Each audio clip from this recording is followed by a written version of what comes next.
Israel की हवा यहां भी पहुंच गई है।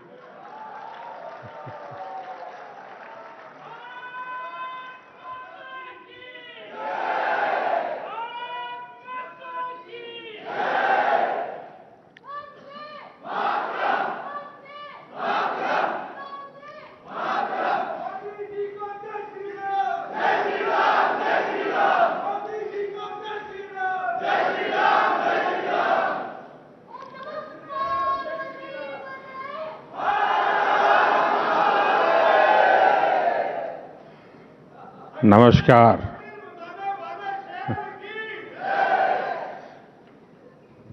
नेटवर्क 18 के सभी पत्रकार, इस व्यवस्था को देखने वाले सभी साथी, यहां उपस्थित सभी महानुभाव, देवी और सज्जनों, आप सभी राइजिंग भारत की चर्चा कर रहे हैं और इसमें स्ट्रेंथ विद इन पर आपका जोर है। यानी साधारण शब्दों में कहूं तो देश के अपने खुद के सामर्थ्य पर आपका फोकस है। और हमारे यहां तो शास्त्रों में कहा गया है, तत्वम असि,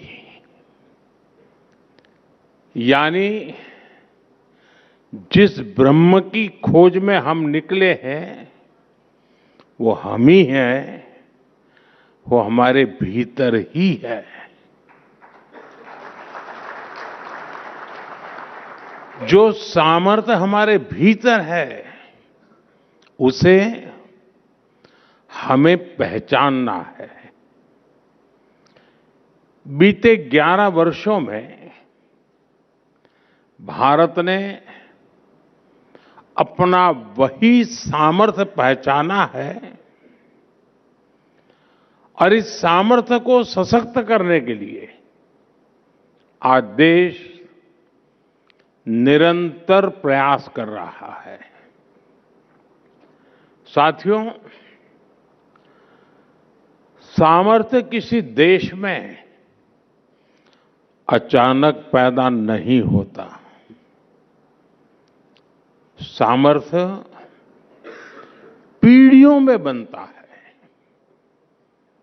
वो ज्ञान से, परंपरा से, परिश्रम से और अनुभव से निखरता है।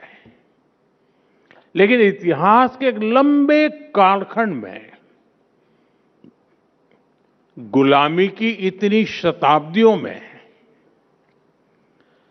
हमारे सामर्थ्यवान होने की भावना को ही हीनता से भर दिया गया था।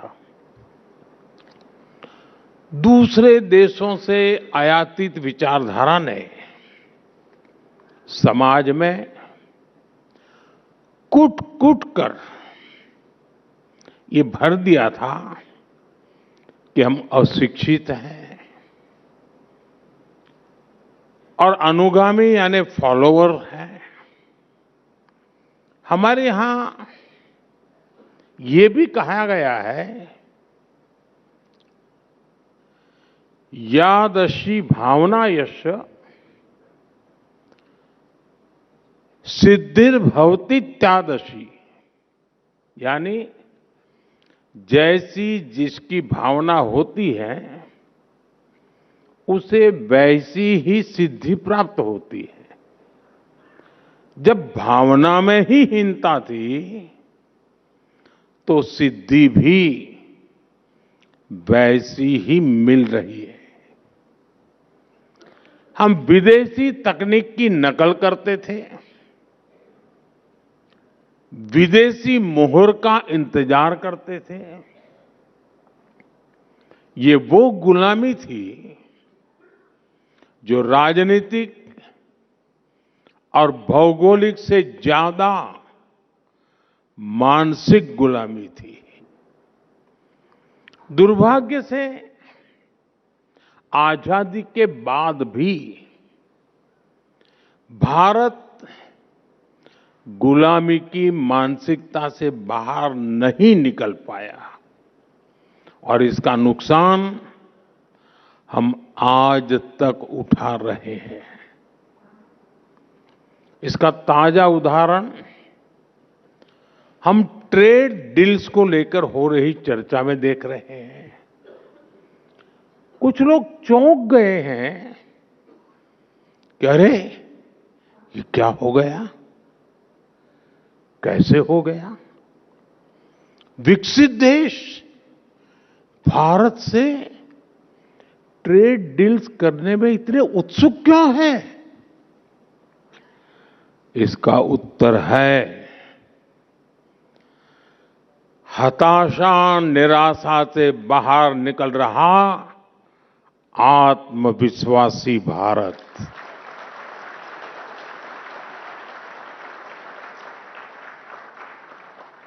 अगर देश आज भी 2014 से पहले वाली निराशा में होता, फ्रेजाइल 5 में गिना जाता, पॉलिसी पैरालिसिस से गिरा होता, अगर ये हाल होते तो कौन हमारे साथ ट्रेड डील्स करता? अरे हमारी तरफ देखता भी नहीं। लेकिन साथियों, बीते 11 वर्षों में देश की चेतना में नई ऊर्जा का प्रवाह हुआ है।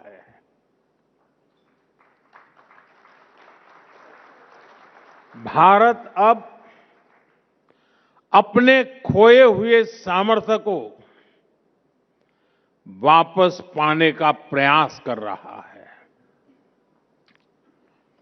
एक समय में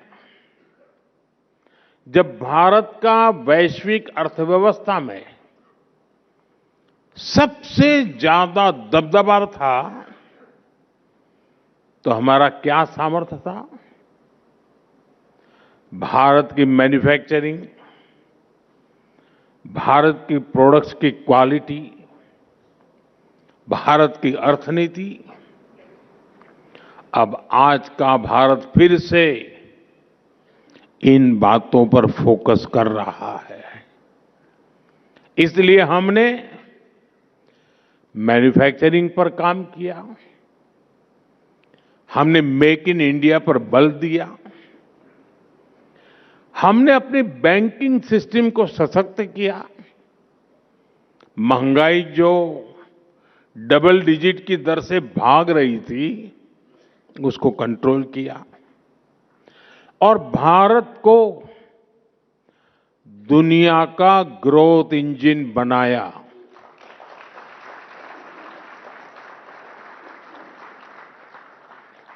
भारत का यही सामर्थ्य है कि दुनिया के विकसित देश सामने से भारत के साथ ट्रेड डील करने के लिए खुद आगे आ रहे हैं।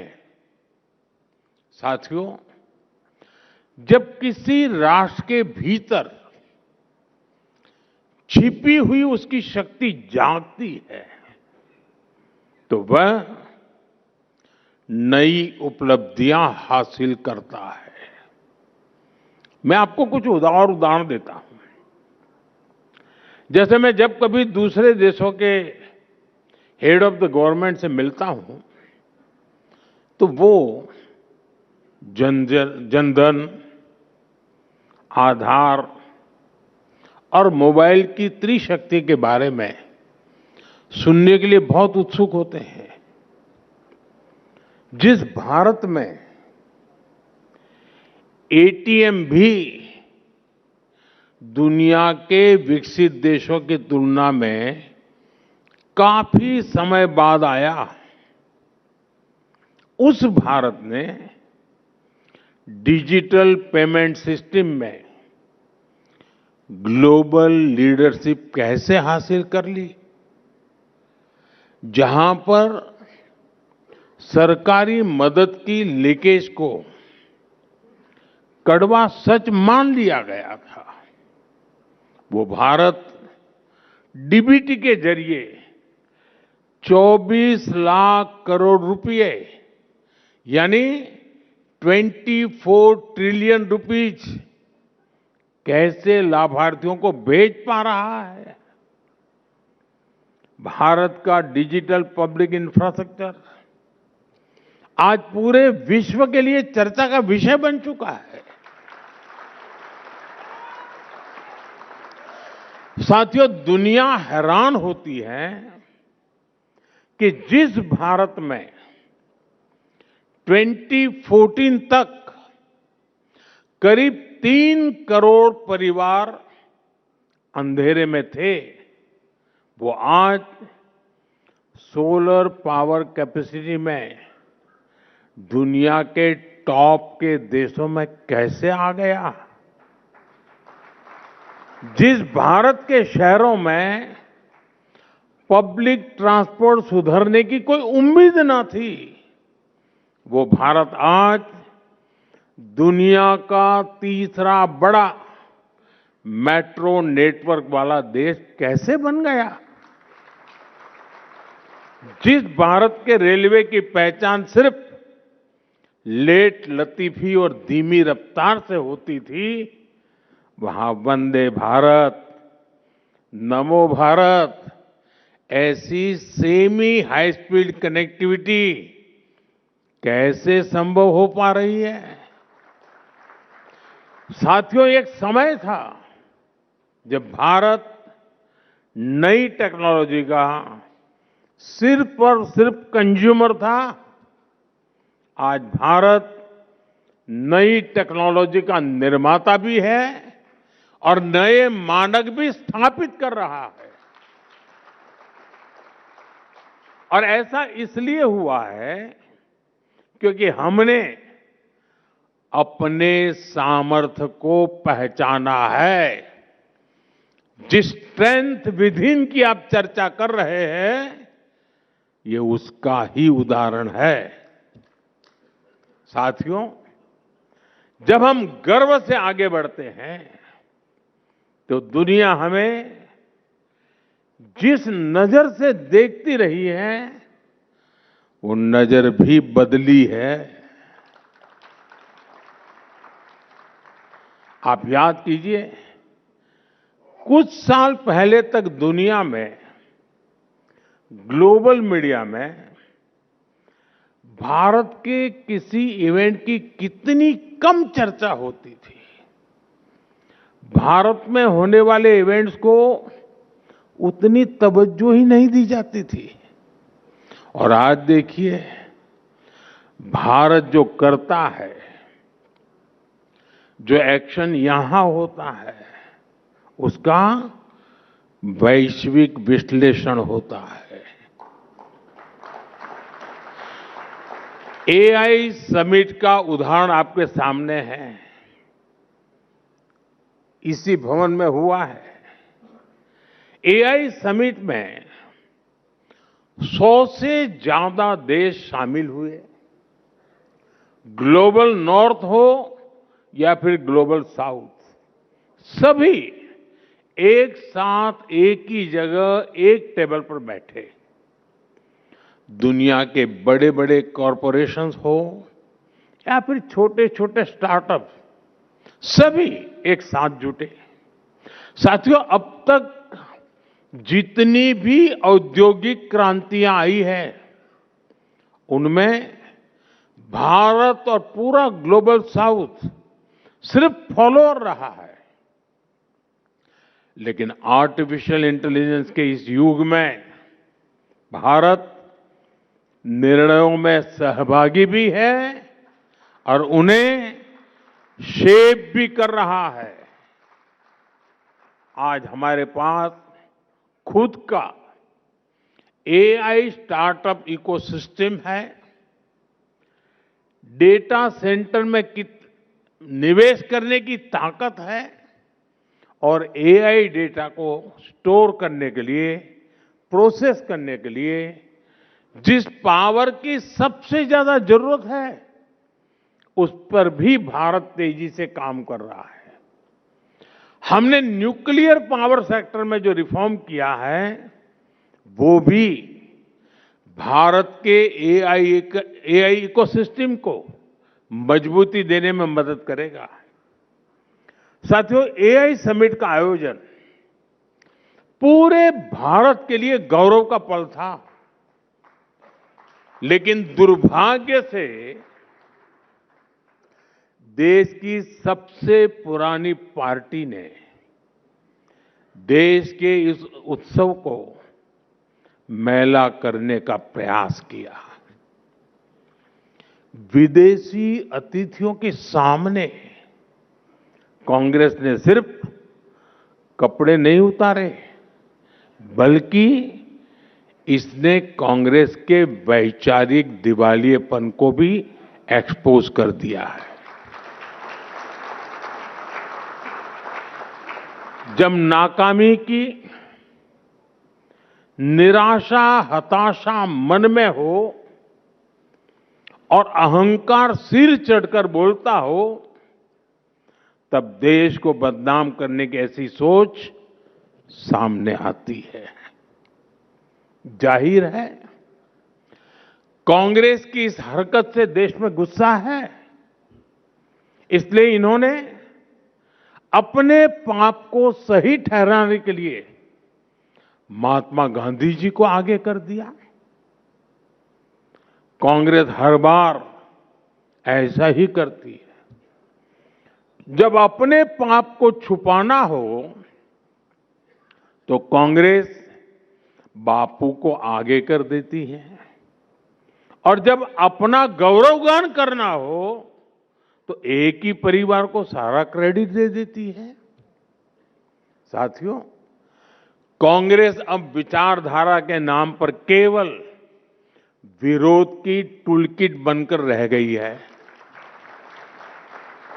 और ये अंध विरोध की मानसिकता इतनी बढ़ गई है कि ये देश को हर मंच, हर प्लेटफॉर्म पर नीचा दिखाने से नहीं चूकते।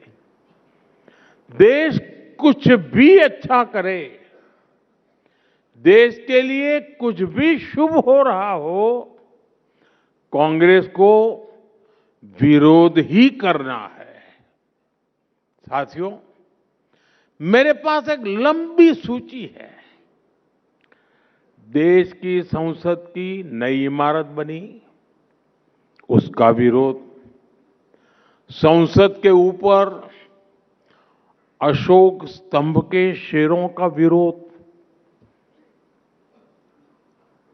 अब जिनके बब्बर शेर सामान्य नागरिकों के जूते खा करके भाग रहे थे,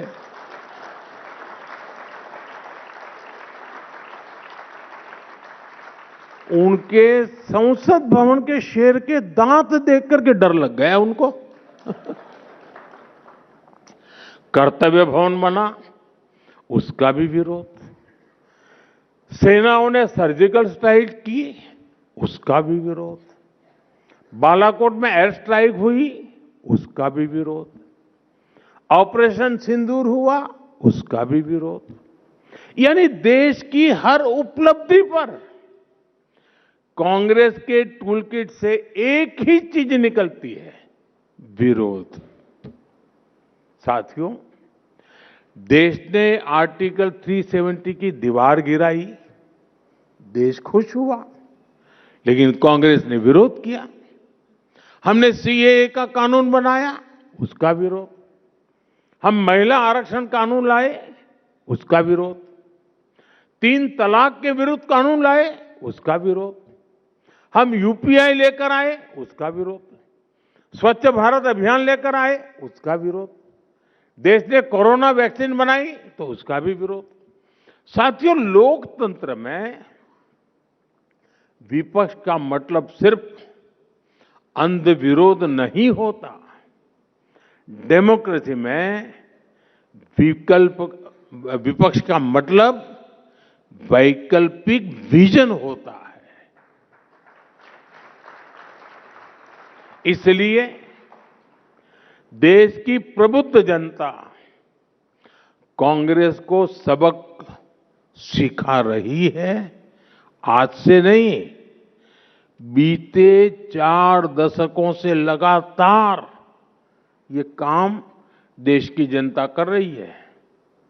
मैं जो कहने जा रहा हूं, मीडिया के साथ ही उसका भी जरा एनालिसिस करिएगा। आपको पता लगेगा कि कांग्रेस के वोट चोरी नहीं हो रहे हैं, बल्कि देश के लोग अब कांग्रेस को वोट देने लायक ही नहीं मानते। और इसकी शुरुआत 1984 के बाद ही होनी शुरू हो गई थी। 1984 में कांग्रेस को 39% वोट मिले थे और 400 से अधिक सीटें मिली थी। इसके बाद हुए चुनावों में कांग्रेस के वोट कम ही होते चले गए और आज कांग्रेस की हालत ये है कि देश में सिर्फ 4 राज्य ऐसे बचे हैं जहां कांग्रेस के पास 50 से ज्यादा विधायक है। बीते 40 वर्षों में युवा वोटर्स की संख्या बढ़ती गई और कांग्रेस साफ होती गई। कांग्रेस परिवार की गुलामी में डूबे लोगों का एक क्लब बनकर रह गई है। इसलिए पहले मिलेनियल्स ने कांग्रेस को सबक सिखाया और अब जेन जी भी तैयार बैठी है। साथियों, कांग्रेस और उसके साथियों की सोच इतनी छोटी है कि उन्होंने दूरदृष्टि से काम करने का भी गुनाह बना दिया है। आज जब हम विकसित भारत 2047 की बात करते हैं तो कुछ लोग पूछते हैं, इतनी दूर की बात अभी क्यों कर रहे हूं? कुछ लोग ये भी कहते हैं कि तब तक मोदी जिंदा थोड़ी रहेगा। सच्चाई ये है कि राष्ट्र निर्माण कभी भी तत्कालिक सोच से नहीं होता। वो एक बड़े विजन, धैर्य और समय पर लिए गए निर्णयों से होता है। मैं कुछ और तथ्य नेटवर्क 18 के दर्शकों के सामने रखना चाहता हूं। भारत हर साल विदेशी समुद्री जहाजों से माल ढुलाई पर 6 लाख करोड़ रुपए से अधिक खर्च करता है किराए पर। फर्टिलाइजर के आयात पर हर साल 2.25 लाख करोड़ रुपए खर्च होते हैं। पेट्रोलियम आयात पर हर साल 11 लाख करोड़ रुपए खर्च होते हैं। यानी हर वर्ष लाखों करोड़ रुपए देश से बाहर जा रहे हैं। अगर यही निवेश 20-25 वर्ष पहले आत्मनिर्भरता की दिशा में किया गया होता तो आज ये पूंजी भारत के इंफ्रास्ट्रक्चर, रिसर्च, इंडस्ट्री, किसान और युवाओं की क्षमताओं को मजबूत कर रही होती। आज हमारी सरकार इसी सोच के साथ काम कर रही है।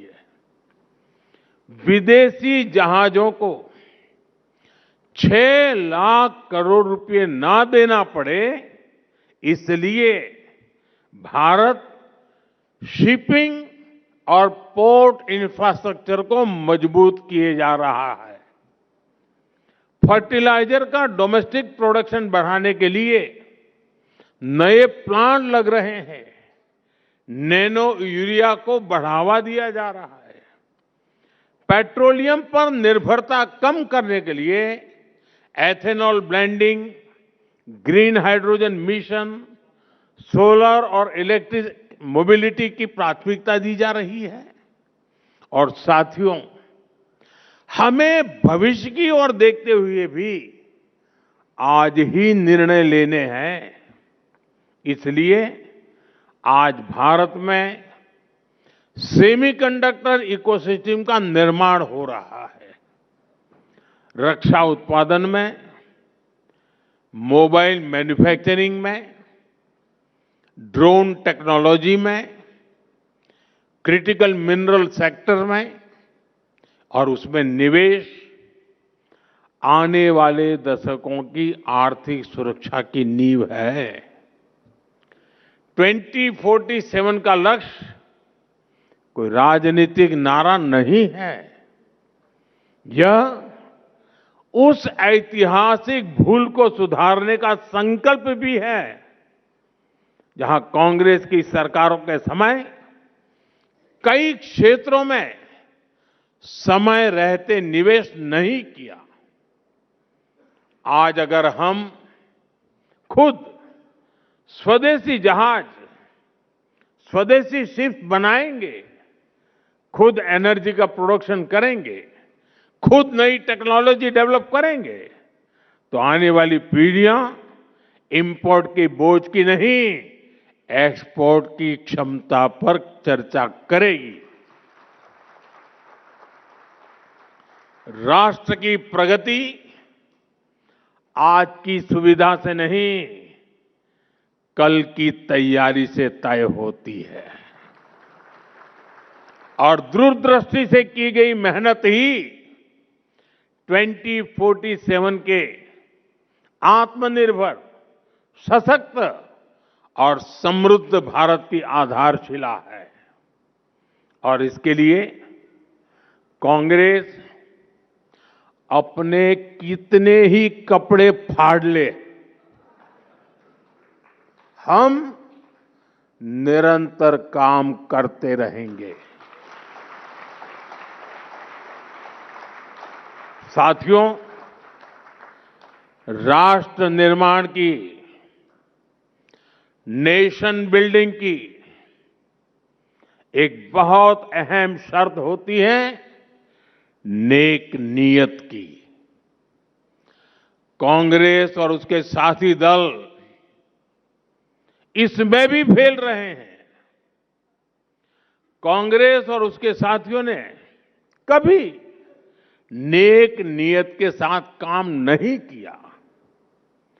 गरीब का दुख, उसकी तकलीफ से भी इन्हें कोई वास्ता नहीं है। जैसे बंगाल में आज तक आयुष्मान भारत योजना लागू नहीं हुई। अगर नेक नीयत होती तो क्या गरीबों को 5 लाख रुपए तक का मुफ्त इलाज देने वाली इस योजना को बंगाल में रोका जाता क्या? नहीं। आप भी जानते हैं कि देश में पीएम आवास योजना के तहत गरीबों के लिए पक्के घर बनवाए जा रहे हैं। नेटवर्क 18 के दर्शकों को मैं एक और आंकड़ा देता हूं। तमिलनाडु के गरीब परिवारों के लिए करीब 9.5 लाख पक्के घर अलॉट किए गए हैं। 9.5 लाख। लेकिन इनमें से 3 लाख घरों का निर्माण अटक गया है। क्यों? क्योंकि डीएमके सरकार गरीबों के इन घरों के निर्माण में दिलचस्पी नहीं दिखा रही है। इसकी वजह क्या है?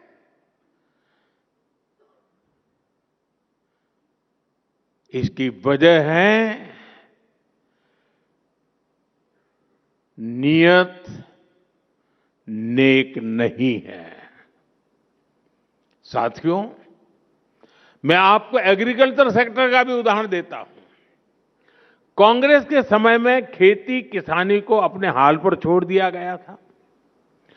छोटे किसानों को कोई पूछता ही नहीं था। फसल बीमा का हाल बेहाल था।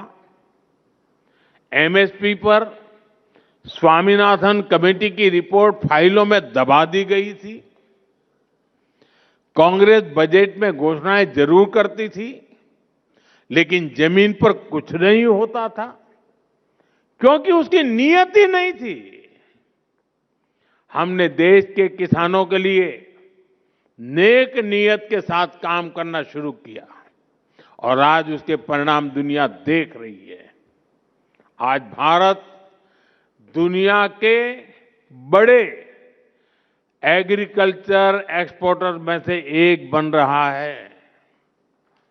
हमने हर स्तर पर किसानों के लिए एक सुरक्षा कवच बनाया है। पीएम किसान सम्मान निधि के माध्यम से किसानों के खाते में 4 लाख करोड़ रुपए से अधिक जमा किए गए हैं। हमने लागत का 1.5 गुना एमएसपी तय किया और रिकॉर्ड खरीद भी की है। मैं आपको सिर्फ दाल का ही आंकड़ा देता हूं। यूपीए सरकार ने 10 साल में सिर्फ 6 लाख मैट्रिक टन दाल किसानों से एमएसपी पर खरीदी। 6 लाख मैट्रिक टन। और हमारी सरकार अभी तक करीब 170 लाख मैट्रिक टन यानी लगभग 30 गुना अधिक दाल एमएसपी पर खरीद कर चुकी है। अब आप तय करिए कौन किसानों के लिए काम करता है। साथियों, यूपीए सरकार किसान क्रेडिट कार्ड के जरिए भी किसानों को मदद देने में कंजूसी करती थी। अपने 10 साल में यूपीए सरकार ने 7 लाख करोड़ रुपए का कृषि ऋण किसानों को दिया, 7 लाख करोड़ रुपीस, जबकि हमारी सरकार इससे 4 गुना अधिक यानी 28 लाख करोड़ रुपए दे चुकी है। यूपीए सरकार के दौरान जहां सिर्फ 5 करोड़ किसानों को इसका लाभ मिलता था, आज ये संख्या 2 गुने से भी अधिक करीब करीब 12 करोड़ किसानों को पहुंची है। यानी देश के छोटे किसान को भी पहली बार मदद मिली है। हमारी सरकार ने पीएम फसल बीमा योजना का सुरक्षा कवच भी किसानों को दिया। इसके तहत करीब 2 लाख करोड़ रुपए किसानों को संकट के समय मिल चुके हैं। हम नेक नियत से काम कर रहे हैं, इसलिए भारत के किसानों का आत्मविश्वास बढ़ रहा है, उनकी प्रोडक्टिविटी बढ़ रही है और आय में भी वृद्धि हो रही है। साथियों, 21वीं सदी का 1/4 हिस्सा बीत चुका है। अब अगला चरण भारत के विकास का निर्णायक दौर है। वर्तमान में लिए गए निर्णय ही भविष्य की दिशा तय करेंगे। हमें अपने सामर्थ्य को पहचानते हुए, उसे बढ़ाते हुए आगे चलना है। हर व्यक्ति अपने क्षेत्र में श्रेष्ठता को लक्ष्य बनाए। हर संस्था एक्सीलेंस को अपना संस्कार बनाए। हम सिर्फ उत्पाद न बनाएं, बेस्ट क्वालिटी प्रोडक्ट बनाए। हम सिर्फ रूटीन काम न करें, वर्ल्ड क्लास काम करें। हम क्षमता को परफॉर्मेंस में बदले। मैंने लाल किले से कहा है, यही समय है, सही समय है। यही समय है भारत को नई ऊंचाइयों पर ले जाने का। एक बार फिर आप सभी को बहुत बहुत शुभकामनाएं। बहुत बहुत धन्यवाद। नमस्कार।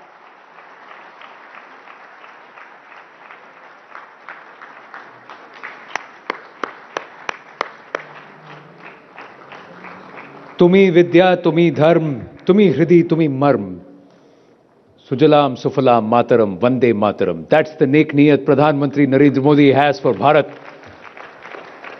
A bigger round of applause for the captain of this ship.